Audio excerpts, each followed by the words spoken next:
जब पूरी दिल्ली सल्तनत कांप रही थी, तब पूरे देश पर पर्यायों का शासन था।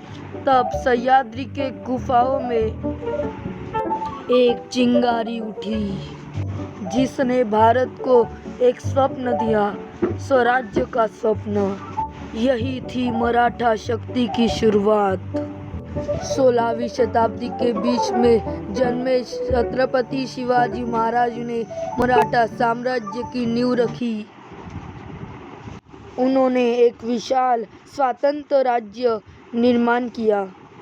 गोरिल्ला रणनीति साहस से उन्होंने आदिल शाही और मुगल को पीछे छोड़ा। 1674 को उनका राज्याभिषेक हुआ और स्वराज्य की स्थापना हुई। उन्होंने 280 किले जीत लिए। छत्रपति शिवाजी महाराज के बाद उनके पुत्र संभाजी महाराज ने मुगलों से संघर्ष किया, लेकिन वो वीरगति को प्राप्त हो गए। लेकिन मराठाओं का संघर्ष यही नहीं रुका। महारानी ताराबाई और राजाराम महाराज ने साम्राज्य को जिंदा रखा। 17वीं शताब्दी के अंत और 18वीं शताब्दी के शुरुआत में पेशवा दौर आया। बालाजी विश्वनाथ और बाजीराव एक ने मराठा साम्राज्य को उत्तर भारत में फैलाया। बाजीराव प्रथम का कहना था कि अब भारत का सूर्य दिल्ली से नहीं, सातारा से उगेगा। उन्होंने मुगलों की कमर तोड़ दी और मराठाओं का झंडा दिल्ली तक लहराया। 1740 से 1750 के बीच मराठा साम्राज्य भारत का सबसे बड़ा साम्राज्य बन चुका था।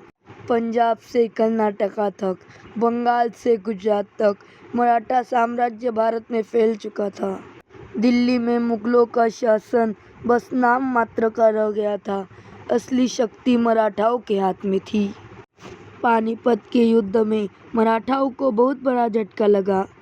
1761 में तीसरा पानीपत का युद्ध हुआ, जिसमें मराठा और अहमद शाह अब्दाली के बीच। इस युद्ध में मराठाओं का बहुत बड़ा नुकसान हुआ। हजारों मराठा सैनिकों का मृत्यु हो गया, लेकिन मराठाओं ने हार नहीं मानी। महादजी शिंदे और पेशवा माधवराव जैसे नेताओं ने मराठा साम्राज्य को फिर से उठाया। परंतु 18वीं शताब्दी का अंत और अंग्रेजों का उदय हुआ।